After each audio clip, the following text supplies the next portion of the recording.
So, welcome back to Tales Tomorrow. I am Morrow, your storyteller for today, and with me I have some RPG horror stories of various different variety. Looking forward to reading them together. Anyway, without further ado, let's go ahead and begin. AITA for going silent when another player introduced a romantic NPC in their backstory named after me. This is not exactly a horror story, but I wanted to get an objective opinion from fellow RPG players. I'm in several long-running campaigns with my friend group of many years. We play a lot of games together, so there's often player overlap across different games. A while back, while prepping for one of those games, one of the players, let's call him A, I'm gonna call him Adam, and I got kinda close, and we decided to give PC v PC romance a shot with our characters.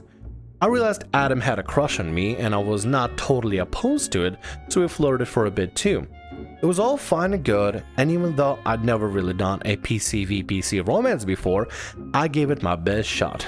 Regardless, Adam and I would talk a lot often, and it was during that time that offhandedly I told him some things about my life, IRL too, including the nickname that was a very close friend and family can call me back home. Then, somewhere around 8 months ago, my grandmother passed, and I got really busy with all the work and emotional turmoil that left me in, so I dropped off. Couldn't talk to people, and it was a very difficult time for me, so I would say whatever things with Adam might have been, it fizzled out. It felt like I was dealing with a lot, and I couldn't deal with that too at the time. It was during that time that in our D&D group chat that Adam started talking about a new NPC he was making for his character's romantic backstory. And I didn't pay much heed to it at that time, but he would talk about it, all the deep lore backstory he had built for his NPC. Let me preface this by saying Adam has a partner now, and he is with currently. A couple of days ago, Adam got in to introduce the NPC in-game, and I have his PC call this NPC the one X that his PC never truly got over. And imagine my surprise when this NPC is revealed to have my exact IRL nickname. Our DM plays this character as still being in love with Adam's PC, which is for backstory reasons I suppose, and Adam is addressing this character by my IRL nickname and giving mine and Adam's history. It just feels really weird to me. It is really weird, especially OP if it's making you feel weird at the table. They're using a sacred nickname they only can give to trusted friends and family members. That's just a weird thing to do. If Adam was like, hey, so I'm thinking of making an NPC for the story and I couldn't think of a name, but I really liked your nickname and stuff, so I just wanted to check to see if it wasn't weird or anything. If you're playing at the table, the last thing you want to do is do something weird to weird out the players at your table. Any players at your table, whether you're a player or a DM, check in with your players, especially if it's something you know that's personal to them. By the way, I don't know if A stands for Adam, it could be Amanda, honestly, I have no idea. We're just gonna go with Adam. Regardless of who they are a person named Adam. For context, in my culture, we have a given name that the official name and the nickname, which only select those people get to call you, and mine is fairly uncommon name, not the kind of name you stumble across by accident or find easily on a naming site, even if you were looking specifically under the category of my culture. I felt really weird, like I know he's using my name and he knows it too, and he keeps waiting for me to react to it. I don't know how to react to it. It just feels really weird to me that he didn't even ask me if it'd be okay with him doing this. And I'm pretty sure neither the DM nor the other players know that this is my IRL nickname. Usually I'm very animated during scenes or other player stories, but this one really threw me. I don't know how to react or what was the proper way to react to this. So I went really silent and kind of muted myself from the call. Anytime there's any sort of player concern or player problems, first thing to do is talk to the player, talk to Adam.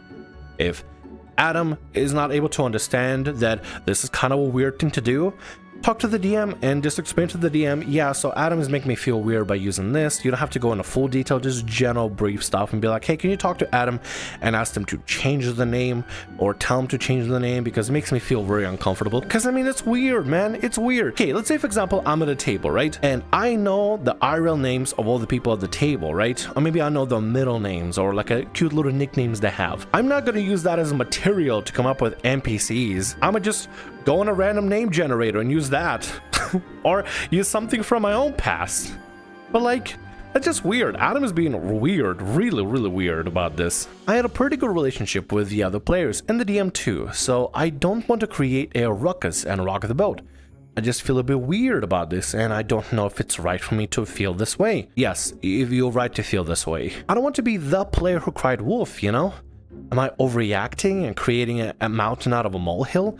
I should likely leave this be, right? I just wanted to tell someone, get an opinion from folks who can view the situation objectively and give me a fair assessment.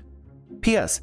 I just realized Adam wants me to react to this whole situation as both me, the player, and my character, who's supposed to be in love with their PC, but isn't quite yet. It all feels so weirdly convoluted, like, respectfully, what the fuck is going on? I'll tell you what's going on. Adam is being really weird. No, you're not overreacting. Yes, you should speak up about this. Yes, it's okay for you to feel weird about this because it is weird. Let's say, for example, I had, I don't know, a secret name myself, Bartholomew. Morrow Bartholomew. Go with it, okay? Let's say, for example, I was really sensitive about people using the word Bartholomew around me, and somebody was like, ooh, Morrow, I know a secret name. I'm gonna make an NPC that's gotta be called Bartholomew. You know what I would say? Fuck off, get out of my hair. Tell to Adam to cut it out. If that doesn't work, tell the DM that you feel weird about this and ask the DM to talk to Adam to get him to cut it out. Because if it makes you feel uncomfortable at the table, you shouldn't have to feel uncomfortable at the table. If talking to Adam doesn't fix it, right? And talking to the DM doesn't fix it and other players about this, then leave. No D&D is better than this. Make me feel weird. You may have much better luck starting off with a brand new group with strangers that you don't even know, that know nothing about you or your secret names or nicknames or anything, and just go and be without having Adam being weird about it. That guy too grimdark for 40k. I clicked on one RPG horror story video on YouTube, and suddenly I've got a never-ending stream of recommendations, which made me think of my only experience with this. Had a few bits of fiction and minor disagreements over these years, but nothing noteworthy until this. This is an old story, 10-ish years old, but it's one that stuck with me. Playing a game of Rogue Trader with a few bits of dark heresy mixed in and some house rules to make them fit. I was playing a tech priestess named Winry, very loosely based on Winry Rockbell from FMA. She had a passion for bionics and believed she was doing the omniscience work by making the crippled and maimed whole by granting them the blessings of steel. And I'm sure you noticed from brief the character description, she was technically a woman.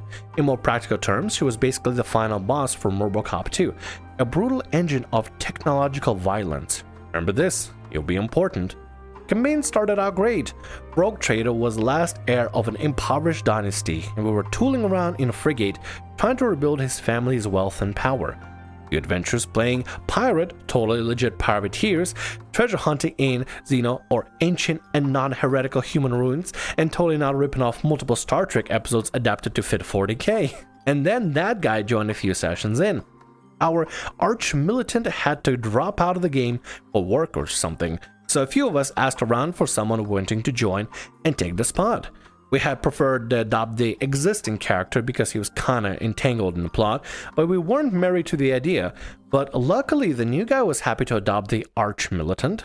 Red flags started fairly soon. I think the first was during a visit to Guard Base, where he had a working relationship with the local general. We'd acquire things or get job done that weren't practically via normal means.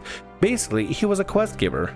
While walking through the base, GM was narrating the activity around us just to set the atmosphere, when that guy interrupted to ask if there was a whorehouse around here. It's a military base, so I assumed there'd be one not far away, but I haven't planned anything like, he wanted to go to the whorehouse.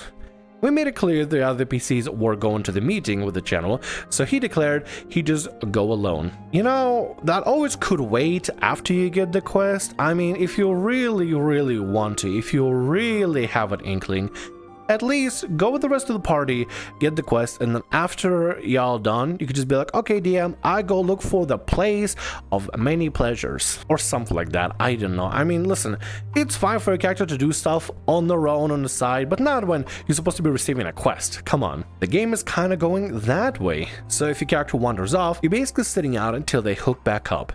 Sure you want to do that? And then we all realized he expected the GM to play out both parties and wanted to RP his visit to the whorehouse, which wasn't happening. He went anyway, apparently thinking he could just act out his RP and we just have to go along with it. That was a fun conversation to have. Man, I would hate to be the DM and be like, okay, well, I'm not role-playing your harder, yeah, fantasies. That'd be awkward. What does the player expect DM to do? Do the moaning at the table as well as he's enjoying his time at the Pleasure Palace? I call it Pleasure Palace. I feel like Whorehouse kind of gives that a bit of a rough meaning. Pleasure Palace, that has a better and more positive connotation. The next bit of drama came after we'd mostly completed the mission from the general. A pirate ship intercepted a supply shipment for his regiment, and Navy put the issue of a waiting list that basically amounted to, your grandkids might hear about this. So we tracked them down. There was a fight in Nebular that was a combination of Down, Periscope, and Wrath of Karn. It was awesome, but we captured them and began marching all enemy crew with the rank into holding. The wounded I was going to turn into murder servitors, while the healthy would get sold to a planetary governor with ever-hungry factories that needed prisoners for jobs. So these people are our slaves now. We can do whatever we want.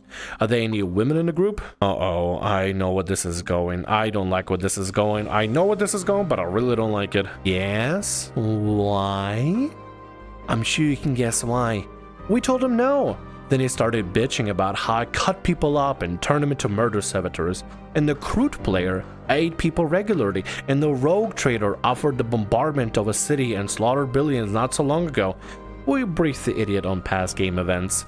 And yeah, this is a 40k and all, but IRL standards would all be horrific monsters, and in character would have absolutely no grounds to complain. He kinda got his way, but still complained that we 100% fade to black his BS.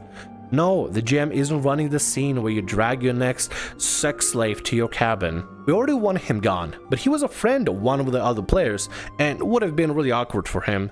He and the GM were going to talk to that guy and get him to accept this wasn't an ERP game, and doubly wasn't a struggle snuggle ERP game. He behaved after that for a while. Later we had a run-in with a cult crime syndicate that spanned to the local subsector who had been recurring antagonists / rivals. We captured a few high-ranking members and were planning to enhance interrogation them when that guy returned to form. He'd been fine for a few sessions, which I guess is why the DM didn't think anything about making some of our prisoners women. You can guess the enhanced interrogation technique he wanted to use on the female prisoners. Ew, gross. Right, no, frick that. My character is a tech priest specializing in bionics. I have an in-character reason to stop this, and I'm going to use it. I called dibs on the prisoners, herded them into my workshop, and basically cracked them open and shoved USB ports into their brains. Objectively worse, yes, but damn it was goofy over-the-top supervillain BS that was impossible to take seriously, not Ted Bundy in space. That guy threw a tantrum and decided he was going to throw down with my character and teach her her place. Yes, he actually wanted to beat and struggle snuggle my character. Dude, this guy's a fucking weirdo, what the hell? No way the GM would have let that happen, but as mentioned above, my character was a 7 feet tall murder cyborg that would be considered a walking war crime if such a concept existed in a 40k. He died. You know what, any sort of issues in game, you should probably solve out of game, but you know what, he asked for it. He decided to attack a 7-foot murder cyborg. What does he think is gonna happen? He's gonna be able to, what's the nicer word to say? Fiddle diddle some circuits? Ew, I feel gross saying that. I'd take that back. Ugh, ugh, ugh. It wasn't at the next game, but apparently there was much wheedling and promise to behave that I wasn't around for. So he was back a session later. Why is he allowed to come back? He's just disrupting the players. He's disrupting the game. His new character was an ex-guard demolition specialist who apparently hated the AdMech for reasons. And yet it soon became evident he just begged his way back into the game to be a troll and get some petty revenge. He planted demolition charges outside my workshop, planning to give me when I came out. I deployed my arms of murder servitors and activated the auto turrets in the hallway he set himself up in. I'm the ship's chief tech priest, you freaking idiot. You think I can't access the internal security systems? He had the nerve to complain about me metagaming for bothering to check the security. Yeah, like the GM is going to rule in your favor. Everyone at the table knew he would be kicking you at the end of the current game. Your character living or dying be damned. I felt sorry for the navigator player, but they were work friends and had to deal with this idiot complaining for a while. But we all agreed he needed to go. They should have kicked him out way early on. This was not worth it whatsoever. Yeah, I get the guy was going to be complaining to the navigator player, but this is not worth it. He's not adding anything positive to the table.